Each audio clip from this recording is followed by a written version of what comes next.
ng pagtugon ng mga tao sa mensahe. Ulitin po natin. Iba't ibang paraan ng pagtugon ng mga tao sa mensahe. At ang ating dito ang talakay matatapang dito sa Matthew na katulad na nabanggit ko kanina.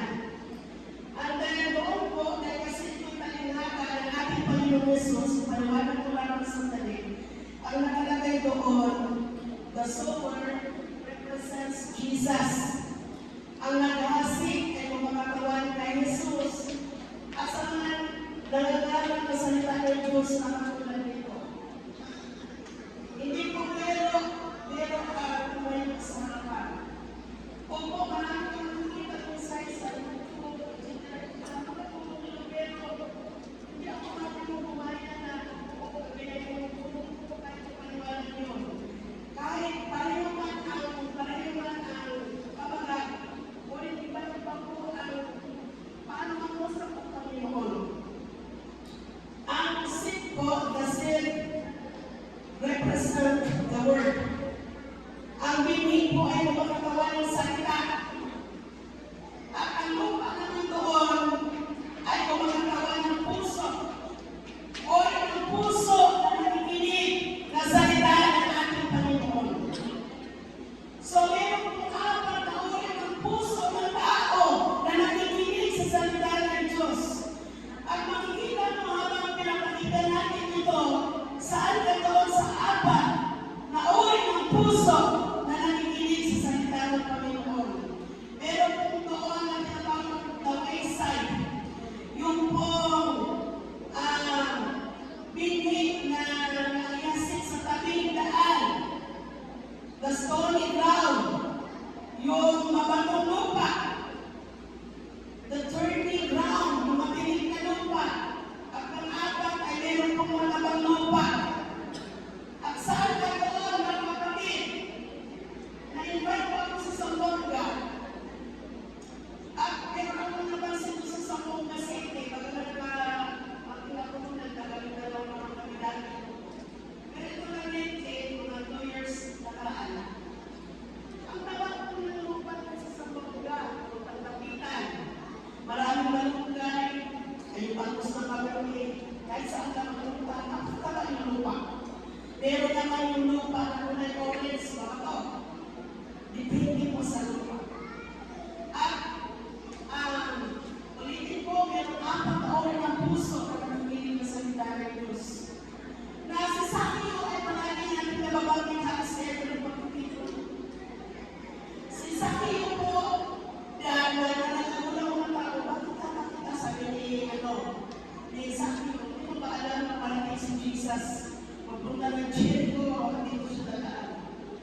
puso ng tao na nakikinig sa salita ng Diyos.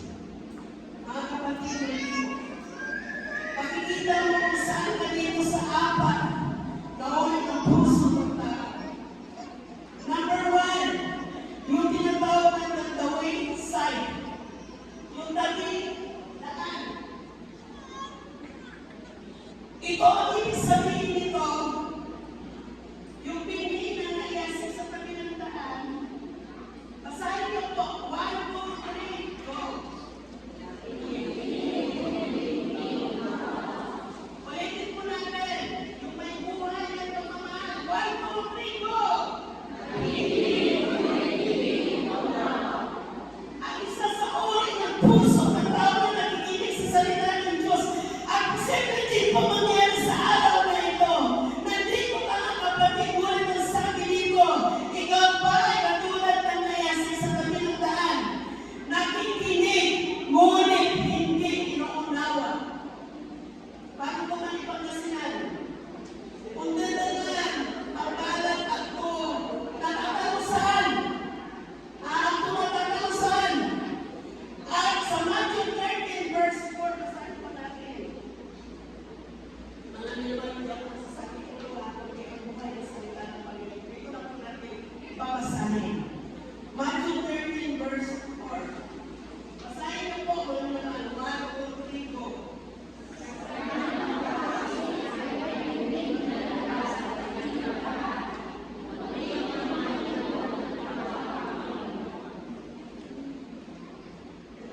Sa kanyang paghahasik ay may tinhig na laglag sa tabi ng daan. Ano po nangyari?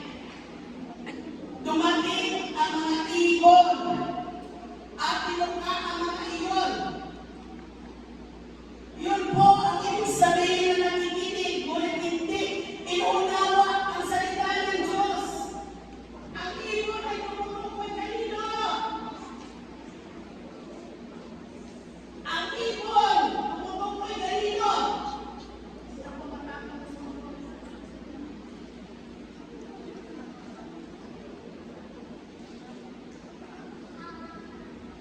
Ang ibon po tumutukoy kanino?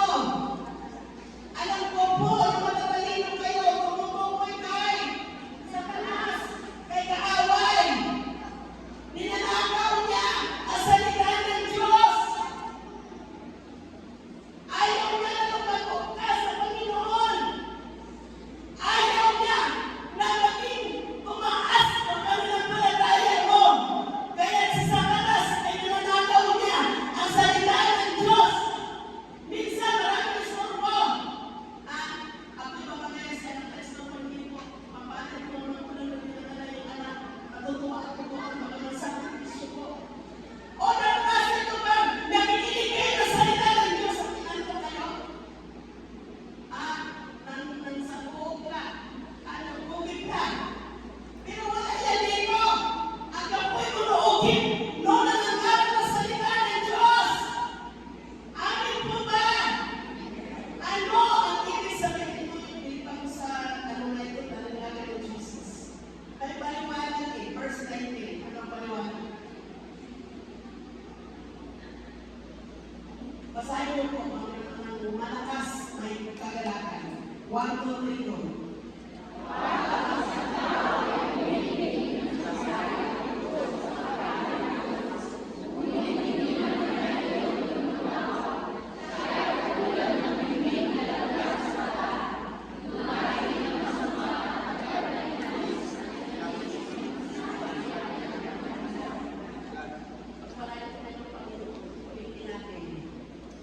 Kapag ang isang tao ay dumirinig ng mensahe tungkol sa paghahari ng Diyos, ngunit hindi na uunawaan, sabi dito siya ay katulad ng pinhing na laglag sa daan.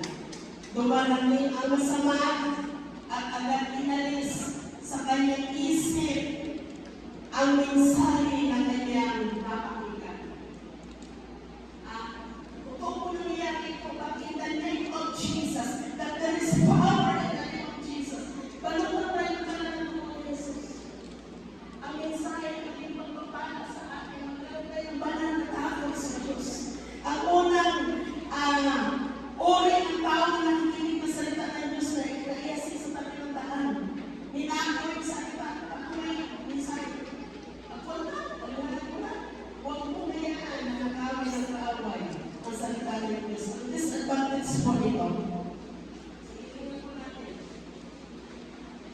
Dahil binigay niya sa tabi ng daan. Number 1, mabilis makita ng mga ibon. Totoo naman kung meron kayo sa daan. Tabi ng daan, hindi agad ng ibon yun at ang ibon ay tumutungkol sa kaaramay ng sa Satanas na magdadakaw ay salita ng Diyos. Ano po? Tutukain niya agad. Alisin mo na kami ng salita ng Diyos. Number 2, yung pininahulog sa kanilang daan. Posibleng madaanan at maapakapakan. No? Posible po na halimbawa meron yung pininahulog sa kanilang daan, maapakan. Ibig sabihin ito ay nawala ng kapuluhan ang salita ng Diyos. Mga minamahal, hindi po ko nagmamalaki sa lahat ng malaki sa Diyos.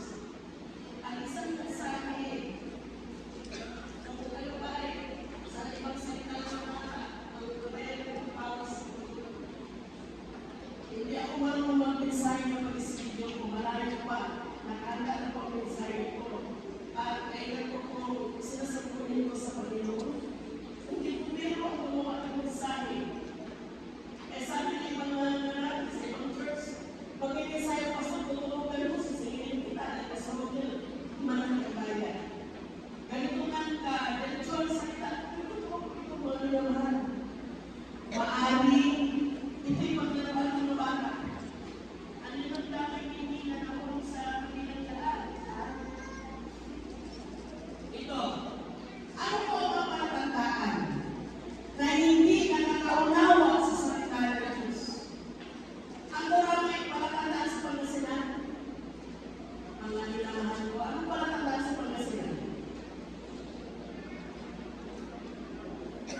Mga palatandaan na hindi nakaunawa sa salita ng Diyos. Ako naman sa may salita ng Diyos. Number 1, hindi makapapamuhay na karapat-dapat o karapat-dapat sa Diyos. Napakinggan niya naman dito sa kanila dahil hindi po inuunawa ang salita ng Diyos. Wala siyang concern kung ang buhay niya ay hindi nagbibigay ng kaluguran sa pangalan ng ating Panginoon. Ang isang po sa pagtandaan ng isang tao, Kristiyano, na nanginig na salita ng Diyos na iasi sa kanilang daan, ay ang palatandaan ito, hindi po nagbibigay ng kaluguran. Ang buhay niya hindi nagiging kalugod sa harapan ng Diyos. Although, patuloy tayong binabago ng Diyos, marami tayo mga pagkukulang. Ngunit from glory to glory, binabago tayo ng Diyos na sa biyaya ng Panginoon, buhay natin ay nagbibigay ng kaluguran sa Kanya. Alam mo na hindi tama, ay hindi mo yung pinagpapatungkol. Dahil inunawa mo ang salita ng Diyos. Pangalawang palatandaan ng isang Kristiyano, ang salita ng Diyos ay naisin sa kanilang daan. Hindi naunawa, sabi nito, hindi sasagana sa lahat ng mabubuting bagay. Paano ka naman sasagana? Paano sasagana isang tao kung ang salita ng Diyos ay hindi naunawaan? Pangatlo, hindi lalawa ang pagkakilala sa Panginoon. Tinanggap si Jesus ay pagkakil ko. Pero kapag ang isang tao ay talagang na-encounter niya ang Panginoon ang katulad ni Saulo na naging Pablo, wala noon ay talagang pinaglaban niya, talagang minahal niya at pinaglikuran niya ang Panginoon ng buong puso. So yun po, pangatlo palatandaan ng isang tao ay hindi naunawaan ang salita ng Diyos. Hindi lalawak ang pagkakilala sa Panginoon. Kung si Fred Galan, nung nasa hotel siya, at gagawa ng milagro at may Bible doon ng mga picture, nung binuksan niya, narinig niya ito, at nabasa niya kasi adalas sa iba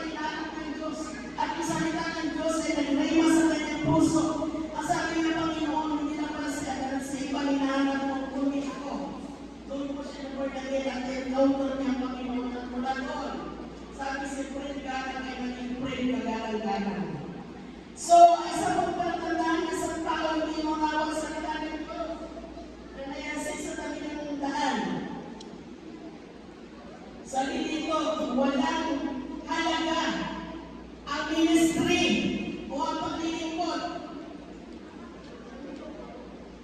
Alam niyo ba bakit minsan ang pinag-ipos ng ministry? Sabi nito, isa sa palatandaan ng isang tao hindi nakaunawa sa salita ng Diyos at hindi naunawa sa salita ng Diyos. Walang halaga sa kanya ang ministry o ang paglilingkod. Hindi ko po kayo pinakilala. Ngunit ito po yung explanation sa bagay na ito. Ang ministry po ay dapat natin mahalin. Nahigit pa sa lahat ng bagay sa mundo ito. At meron din po talingan ng Panginoong Hesus na meron isang tao na pinagkalooban niya ng 5,000. Bago 3,000 o 2,000 man yun. Ang isa, ay 1,000. Ang ginawa na tumanggap na 1,000. Bakit po kaya? Ginawa niya 1,000. Pagdating na susunod, marami yung tumanggap na 5,000 Panginoon. Nandito po yung 5,000. Magaling na pa, welcome, my good and faithful servant. Pasok, sabi ni Jesus sa langit.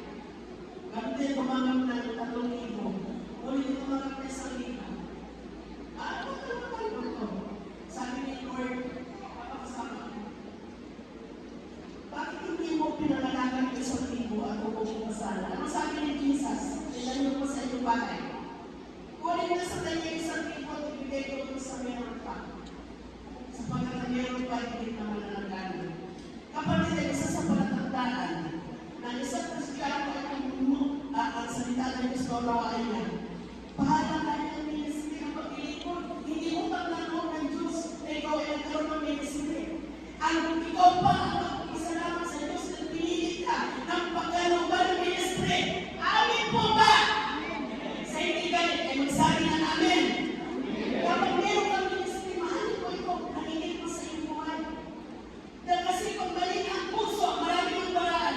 Huwag mong hayaan kapatid na mawala ang ministry sa buhay mo. Dahil hindi si pastor ang nag-desisyon na pagkalooban niya ng ministry, kundi ang Diyos sa langit. Pinagawas na po yung ating worship team kanina dito sa baba. Sa Lord, salamat po sa mga kapatid ito. Napakagandang pagbasta. Bilang sa pagkaloob, una ng tabihan na kulay ng ano po. Pagkakalimutan kita na yun ang konti. Napakagandang pagbasta ng ating mga anak na naglilingkod sa ating Panginoon. Yung paglilingkod ay isang pribileyo ito. Mapalad po tayo dahil hindi tayo katulad ng mga tribo sa ating duro maglalakad para maghapon para makarating sa tahanan ng Diyos. Di ko wala na naglalakad dito. Lahat tayo ay pinagpala ng Panginoon. At pinagpala ka kayo paano meron tayo sa sakyan. Yes. Number 5. Ang yung binigyan mo sa tabi ng daan, umaasa ka sa iyo po yung pinakatulog. Why po ito ibasa? Why po ito ibasa? Meron pa po bang mas malakas doon? Ibig sabihin kung hindi mo ano ngayon matito, naninilasan ka. Makakauhin ang din. Kapag nagdawan mo sa salita ng Diyos, mga kabataan, mga anak, hindi ka na ginigising. Amin po ba? Amin ba mga anak? Hindi ka na gigisingin ng nanay mo, tatay mo, pabalik-balik sa higaan mo. Tatawagan mo ka pa. Isang bahay mo, tinext ka pa. Anak, gising na linggo ngayon. Dahil naunawaan mo sa salita ng Diyos, madaling araw pag-ising ka na. Nasambahin, makahanda ng puso mo ang pagsambahin ng Diyos. So ito po yung mga palatandaan mo ng anak. Ng isang Kristiyano, isang tao, na nakikinig sa salita ng Diyos kung ano hindi naunawaan.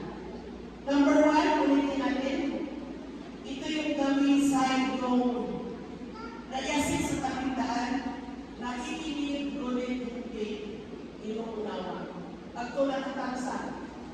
Subalit, in the name of Jesus, maintindihan at maunawaan natin ang salita ng ating Panginoon. Hallelujah.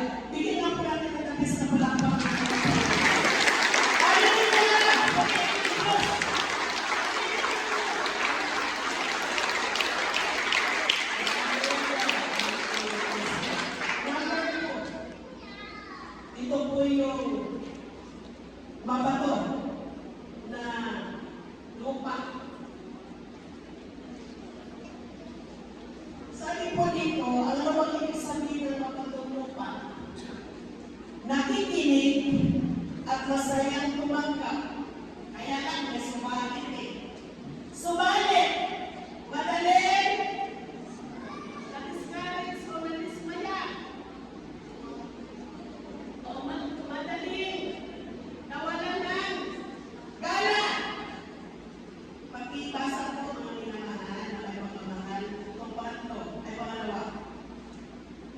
1, 2, 3, go!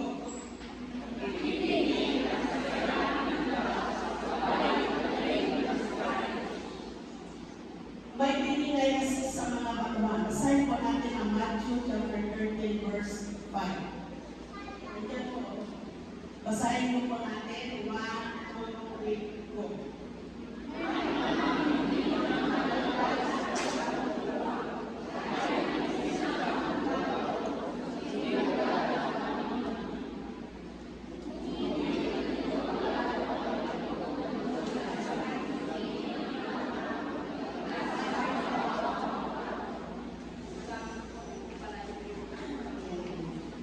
Ulitin po natin, may mga bilhin nadagdag sa mabatong lupa. Dahil manipis lang ang lupa, tama naman, manipis lang naman talaga doon sa mabatong. Sumibol agad ang mga bilhin. Ngunit, natuyo agad ang mga ito ng mabilan sa matinding init ng araw. Palibhasay mababaw. Ano po ang ibig sabihin nito? Paliwanag ko rin ng salita ng verse 20. Basahin po natin. Ang katulad ng mga nabinhing nalaglag sa mabatong lupa ay ang mga taong tumirinig ng mensahe kaagad ay masaya niya tinanggap. Verse 20, basahin po. Sabay-sabay. 1, 2, 3, go.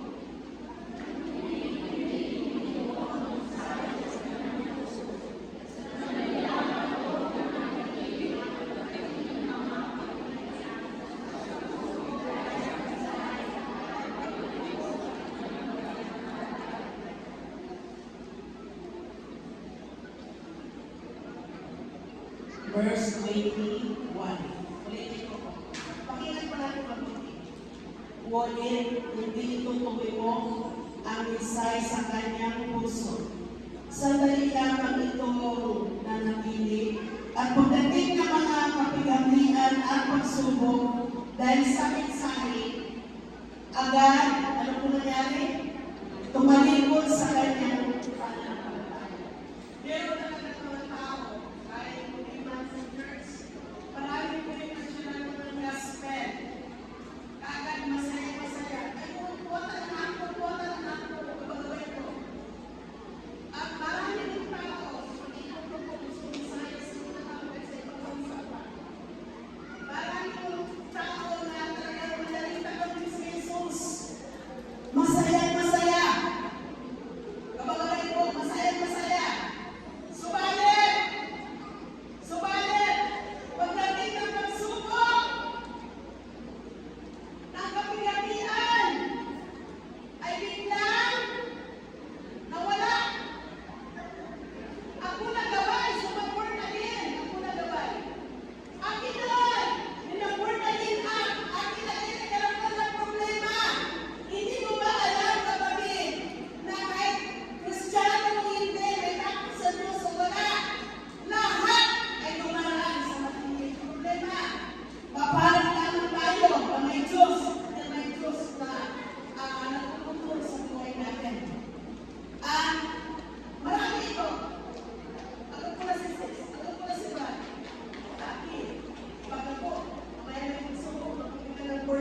siya.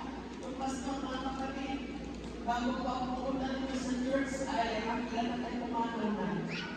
Subalit, hindi ko, siyempre bilang ama, o ina, yung asawa niya mga ito ay kaibigan, ay pagkiramdaman. Siyempre, mahal nila ang kanilang anak. Huwag hindi nila mahal ang gawain ng Diyos. So, yung mga kapatiran ng iyakan sila. Sumama sa mga asawang pastor, kapag-tingnan yung anak na sinasabi na matay. Pagpasok nila sa kwarto, matinding iyakan na naman, bakit nag-iyakan eh? Dahil yung anak na sinabi na matay, ay nabuhay naman. Naglalaro yung bata. So makikita mo po ang kapangyarihan ng Diyos. Lahat tayo ay dumadaan sa matitinding hamon, pagsubok. So ito po ano yung disadvantage dito? Sandali lamang ito na nagiging yung galang. Kaya may araw, hindi ba ang mahirap kung ano? Dahil ang sandali lamang na nagiging ang salita ng Diyos. Kung ito po tayo mag-alala, dahil ang Diyos ay mahabagong Diyos. And then, dito po makaka, nung dumating po yung matinding problema, tumalikod sa pananampalataya ng dumaan na matinding pagsubok at hamon. So, ito po mga kapatid, dumarating ang matinding problema at pagsubok.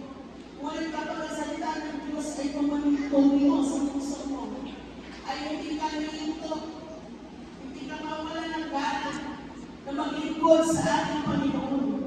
Ngunit ang isang tao na ang binihulog sa batuhan, ang katulad niya yung mga pagsubok, yun nga po, ayaw mo naman po namin, ayaw mo naman. Dahil ang dami problema, ang dami pagsubok. Dahil dito yung tao madaling ma-discourage po ay, siyempre sabi ko sa binasa natin, manipis lang ang lupa. Yung kayo pa ng palataya, napakalipis. Mababaw ang ugat ng pananampalataya. Kaya pag dumating na sa matinding init ng araw, mahal, pagsubok, madaling mawala ng gana, madaling mabuwan, madaling bumigay. Nadadamay ang Panginoon. Ulit ito po yung tanong natin. Ano ang kasalanan ng Diyos? Kapag tayo dumaranas ng pagsubok, ano ang kasalanan ng Diyos? Bakit na idadamay ang paglilingkod sa ating Panginoon? Hindi po ba ulit natin nababanggit na kung kailan ka dumaranas na matinding problema, ay hindi mo kailangan ng Diyos? Amin po ba? Hindi natin kailangan ng Diyos. No? Ako na gabay talaga. Kailangan ng problema. Balik ka rin. Hindi ba lalo natin kailangan ng Diyos, mga kapatid? Kaya ito po yung nayasik sa mapatulo pa. Nawa, wala dito sa church na ito na sabi dito ang ibig sabihin ay nakikinig at masaya ko mga ulit magdating ang pagsubok at kulagabay. Lahat po tayo ay magpatuloy na maglingkod sa ating Panginoon. Katulad ng ating kanta, nais mo'y ibigin ka, hindi dahil sa pagpapala, nais mo'y ibigin ka, hindi dahil sa himala, nais mo'y ibigin ka, dahil sa ikaw ay mahal kita, O Diyos, wala iba. Opo, bilang natin pinilikuran ang ginawa ng Panginoon sa mga pagkakala ay sa panahon ng problema ng pagsubok ay hindi natitinan ang iyong pananampalataya. So yun po mga kapatid. Hallelujah. Yung po pangalawa ay nakikinig ulit-ulit. Mahalaga.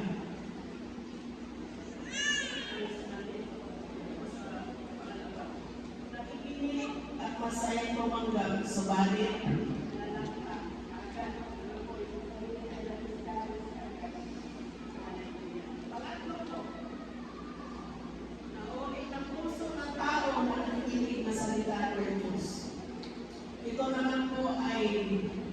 burning ground, ang matinig na lupa. Ibig sabihin, yung isang manasik ay naiasik sa matinig, malagong lamuan. Ay ibig sabihin, nakikinig. Subalit hindi mahalaga ang salita ng Diyos sa kanyang puso. Hindi niya pinahalaga ang salita ng Diyos. Ang salita ng Diyos ay lupang napakahalaga. Higit pa sa gintong pila, higit pa sa kayamanan ng mundo ito sa lahat ng bagay na pansamantala sa mundo ito. Verse 13. Ang mga binhi ng mga nalaglag sa may mga na alamanan, lumago ang mga halaman ito at sinakal, ang mga binhi lumubutol. Ano po bang ibig sabihin? Meron po, pininayasik sa namuang matinig na iharoy. Ulit sabi dito sa talata natin pinasa, dahil sa namuang matinig, sinakat ko yung matinig. Halimbawa, meron po kaya ito na munggo. Sinakat hindi siya makikinis ng maayos, bakit italipid. Verse 22, basahin mo po. Verse 22.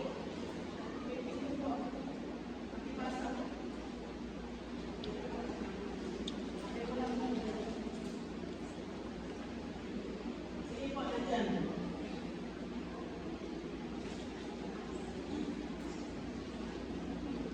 Basa po, 1, 2, 3, go.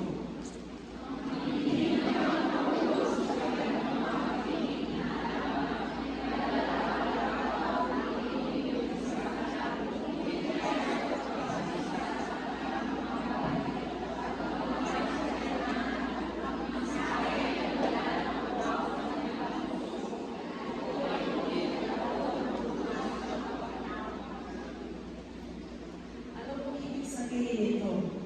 Bago yung 22 dito po sa verse 21, ang mga binhi naman nahulog sa damuang matinig ay nagnanarawan ng mga tao dumirinig na katulad sa ating sa buwangan ito.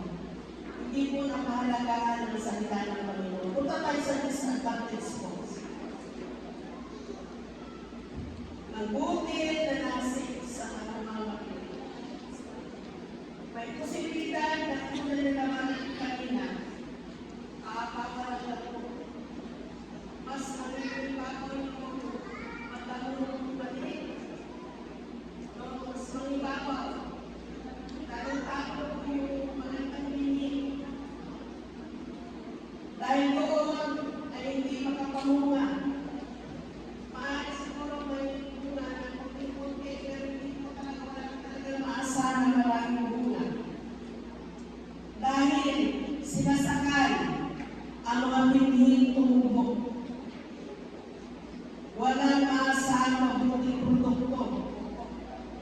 Kaya ng isang manasik ay may matahan siya o may maasahan maani na marami. At kung gusto binasa natin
tulog. Yung reklamo niya sa kanyang kaisipan ay ginawa po niya. Lumapit siya kay Jesus. Sabi niya, Jesus naman. Pasabihan mo yung kapatid ko, natulungan naman ako dito sa paghanda. Ngunit ano ang sinagot ni Jesus kay Martha? Sinabi ba ni Jesus ay talanti? Ano ang sabi ni Jesus kay Martha? Martha, Martha, take my church. Sa Biblia, kapag inulit ang isang salita, ibig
priority mo. Paunahin mo yung pagkakaumanin sa mga itinilin sa mundo. Magkaroon po tayo ng banal na takot sa ating Panginoon. So, balikan po natin yun. Sa Leo, ilatang pastora ko, mga tayo ng Panginoon. Ano po yung dalawang kailangan dito sa kapatid ito? Una, ang pagkabalisa sa napagkaraming iintindihin. Kaya hindi na po nabigyan ng puwang salita ng Diyos. Sabi dito, nakikinig, subalit, hindi mahalaga ang salita ng Diyos sa kanyang puso. At ang pagkakumali sa kayamanan ng mundong ito. Kailangan mo ang pera. Kailangan natin ang pera. Bawat ikong pera. Subalit, wala na wala yan. Hindi yan ang maging dahilan na mapakayo tayo sa ating Panginoon. Therefore, isang kusyente na ating pakinggan natin ng iba. Yung ating kapatid, Lord, bigyan naman ako ng business, Lord. Dahil sa Panginoon ay napakabait. Ano siya? Nag-business ng tela. Ano yung business niya? Grabe. Ngunit yung kanilang lugar ay tatawid ng dagat. Ang gagawin sa apat siya. Ang gagawin mo tayo, hindi na siya makatalo sa gawain. Lord, tawalin ako na. Ang tayo natin mo. Hindi ako makatalo ngayon dahil kasi ang tala. Pero nagkakaroon, malimit na siya lumiban. Malimit na lumiban sa gawain ng Diyos. Ang gagawin yung panahon na lalo na inubos yung kanyang order para makabili siya ng mas maraming pila. Ulit sa hindi naasahan at hindi hinihingi. Sa kalagitnaan ng karagatan ay nalulot mo yung mga bangkag na pinagbagyan ng mga napakaraming pila. Nawala ko na. Pagod ko siya na numbalik sa ating Panginoon. Pero dito sa kapatiran, nabalik ko na yung tuloy. Anong taon yung numero dito na napakalakas sa Bagyo, sa Bagyo City? Like, 2000, hindi ko na, magagawin dito yung malakas din po sa atin. Sa Kalasya, mayroon po kapatiran natin. Isang burong ito, nabaliktad eh. Yung burong pa rin ang mga nila, sa salang ng mga ito, umanon din ang konti o konti. Bilis na bukas na lang rin ang patawarin mo ako dahil kasi isang buro, napakatanan siya yung tumalong. Mahal sa isang buwan, minsan ang nakatalo, hindi pa absent sa gawain ko ngayon. Patawarin mo ako dahil hindi kita pinansin mo kung meron akong kahit kung gusto ko at kung di ayaw. Patawarin mo, hindi mo naman ako hindi ko lalo malakas. Yung pinitsa siya, kung di ba pag yung dito, nabaliktad sa habang ng Diyos. Kung pinapang siya doon sa itaas, ang doon siya nagdating sa ating Panginoon. Huwag mo na yung kayong kapatid. So, pangatlo po yung binig na niyasik sa tama ko mga pangatlo pa lang. Sa makinig na lupa. Pangatlo yun po. Makinig na lupa. Pang-apat panghuli. Nawa, pinalangin mo natin tayo lahat ay naiyasik sa mga lupa. Yung kahalagan ng Panginoon, ang Panginoon ay mapagmahal. Ano pong ibig sabihin ng good ground na mga lupa? Ito naman po ay napakaganda. Nakikinig ang inuunawang mabuti. Dahil doon, ano ang salita? Nakikinig at inuunawang mabuti. Namumunga na sa kanya. Napakaraming bunga. Matthew 13 verse 8. Ngunit ang mga bining na nasik sa matatang lupa ay namumunga ng tig-isang daan, tig-aanim na po at tig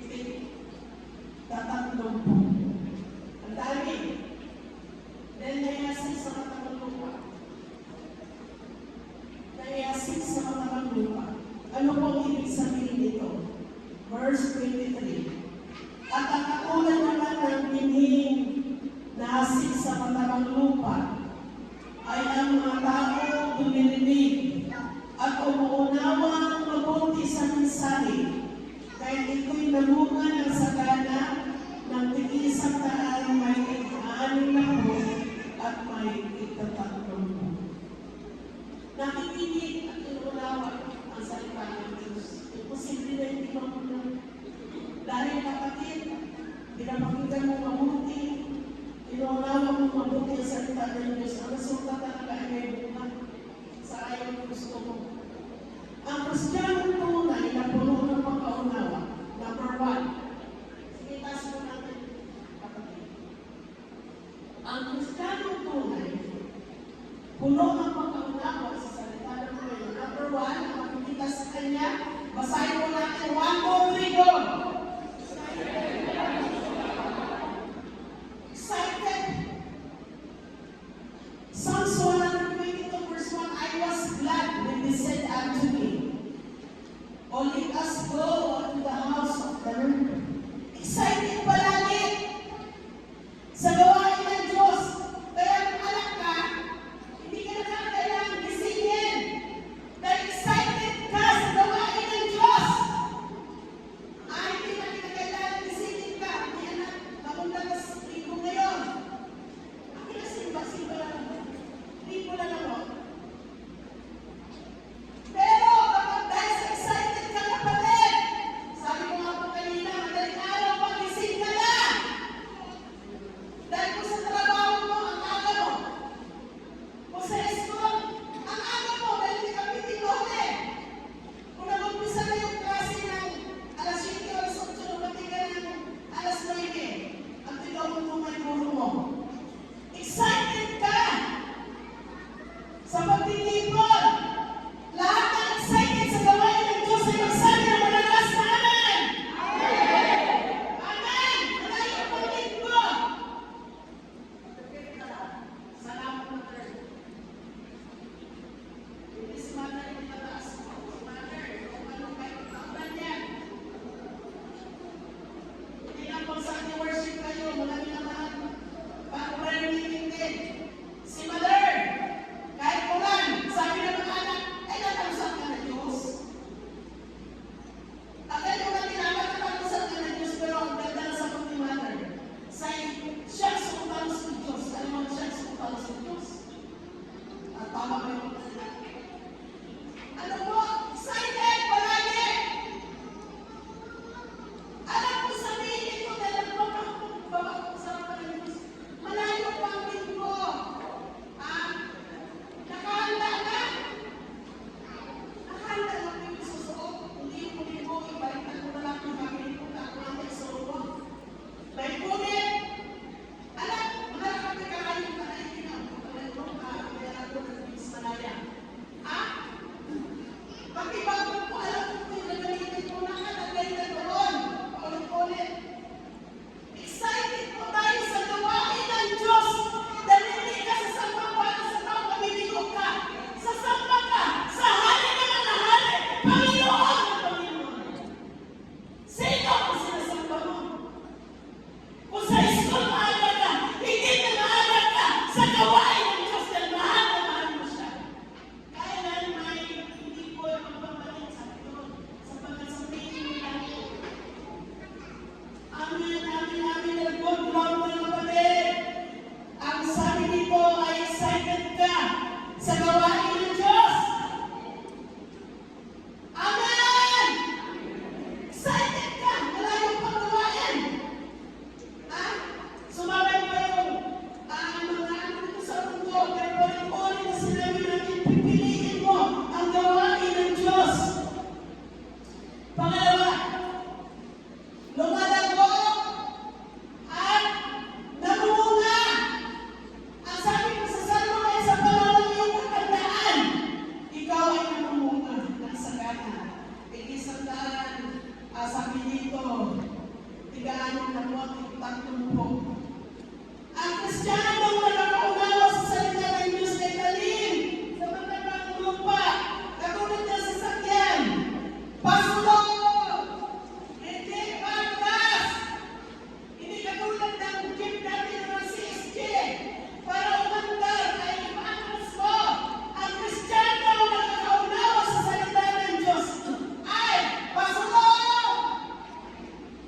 po ba pasunod ang hindi pa atras?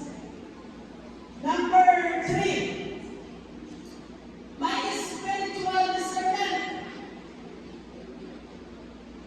Ito ay nakakaunawa. May pag-unawa sa spiritual na bagay. Alam niya na ang mabuting masama. Naunawaan niya ang salita ng Panginoon. Number 4, mga kapatid, dahil ikaw ay sa matatalumpang na yasik, inuunawa mong mabuti ang salita ng Diyos. Number 4, basahin mo natin. 1, 2, 3, go!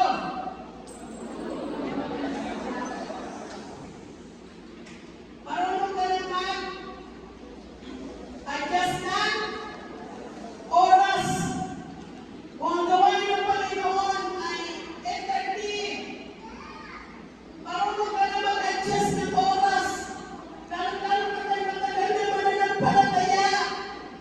Dahil tinitignan ng Panginoon ang ating ginagawang paglilingkod sa Kanya. Marunong natin mag-adjust ng oras. Ikakansya lang po natin. Sabi ko ako sa inyo, kasi pinang kami sa Tagupan. At yun nga po, kung ito nga maulit, sabi yung gusto nga mapulit kayo. Opo, dahil yung aming speaker kahit pa ng Amerika. Manila muna sila seminar bago Tagupan. Nagpinto niya sa amin. Nalalahat siya doon sa Manila dahil yung sublitan ko ng traffic. Sabi niya, kapatid, ako galing ng Amerika, ikaw mamaya mo, ikaw galing ka lang dito. Alam mo sa Manila ng traffic, bakit hindi ka ng Manila? Magaling ka lang kung magaling ka sa akin, pero mga kontos. Sabi ko lang kung nakikinig ako, tama naman. Tama naman. So, bago ka na mag-adjust ng oras, dahil ikaw ay nayasik sa tapat lupa. Number 5 ang ulit. Ang nayasik sa tapat lupa. Dahil doon, nagiging good, sampol ka sa pamumuhay. Paglilingkod sa Diyos at maasahan sa gawain ng ating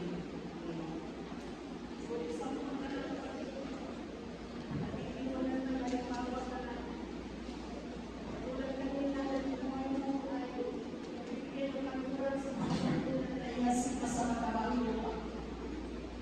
Sa ating pong pagkakapos, mga kinamahal, ulitin mo natin, ang conclusion po natin. Habang maulay ng tao na nakikinig sa salita ng Diyos, ayon sa Matthew 13, verse 4-22. Sa tabi ng daan, ang ibig sabihin ay nakikinig. Hindi ko ilabas mo na lahat yan. Nakikinig, subalit hindi inuunawa. Number 2, ito yung nayasik sa pagmamahal. Nakikinig at masayang tinanggap. Subalit madali na-discourage, dumating na ang problema. Ako lang ba? Ayaw ko lang, born again. Pero hindi mo tayo ito. Kumaan na ang mga pagsubok ay lalo tayo magtapat sa Panginoon. Number 3, ang makinig na damawan na nagsisimulo ng nakikinig. Subalit hindi mahalaga ang salita ng Diyos sa kanyang puso. Wala na nila eh. Subalit, nawag manalangin po natin. Higit natin pahalagahan ang salita ng Diyos. Higit pa sa lahat ng pagsalita ng bagay sa mundo nito. Napakahalaga ang salita ng Diyos. Dahil ito magaging niya sa paghapon niya. Kung paano mo inutugon ang salita ng Diyos sa puso mo. Panalangin po natin na naroon tayo maging katulad ng pag-apat na ang salita ng Diyos ay naitanim sa mga mabuti. Ang salita ng Diyos ay pinangbuhay. Kaya gusto tayo magtutunan ng marami. Alam niyo po ba yung una?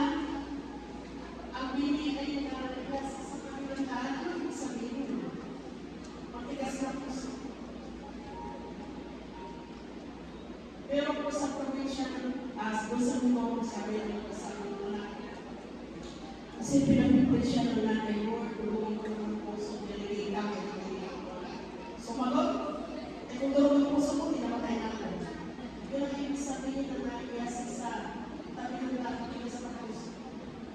Pero naman yung ningas ko, ano natin ang tubod? Hindi ko lang alam ang pagkasinan nyo, ang pagkasinan na ng buko yung pangin natin, maraming isa na yun. Kung sinitihan mo yun, wala na. Nawa ang ating pananampalataya katulad ng ningas ko. Wala nang pinagkang natin si Jesus, habang tayo nabubuhay. Hanggang sa ulit nila natin, ay matagpuan tayo ng Diyos. Natapagan ang pinagmang sa Kanya na laging naiyasin sa puso natin ay naiyasin sa katapagan. Kapatid, minamahal, mahal kayo. Sabi mo sa mo pastor ang salita. Salita ng Diyos na pagmamahal sa atin. Saan doon sa loob ng puso ng tao na nakikinig sa salita ng Diyos? Hindi tayo nakuha ng Panginoon. Ulit kapatid, magulang, kung sa tatlo na yun ay nayasin ko sa pagkakandaan na hindi po inuunawa ang salita ng Diyos. Nayasin pa sa batuhan na masaya pinangulat ko ng so magkadami na bakit ganito. Tayo ba ay katulad din ng pangatlo, mga kapatid na nayasin sa matinig na darman? Saan po tayo mga kapatid? Magsisip po tayo. Kulawa ay namin mabuti ang salita ng Diyos. Hindi po tayo lamang magkapakinig, kundi ka na sa gawa ng salita ng Diyos. Nawa, ang panalangin po natin ay nagtalim tayo sa matakang lupa. Ang isa sa palatandaan ng matakang lupa, tuloy po may pagkain sa Diyos. Para sa akin, ang isa sa palatandaan, ikaw talaga good ground, ay tuloy-tuloy yung pagtanong mo. Hindi yung ating gusto mo, tuloy-tuloy yung pagtanong mo na hindi mo kaya magbuhay kung wala ang salita ng Diyos. Tayo po ay lupo po ang panalangin ng mga kapatid. Hindi po tayo sa salita ng Diyos. Mahapag po kayo sa ating Diyos. Wala kami may pagmamalaki sa inyong Panginoon. Patawarin niyo po kami, Diyos, kung Panginoon po ay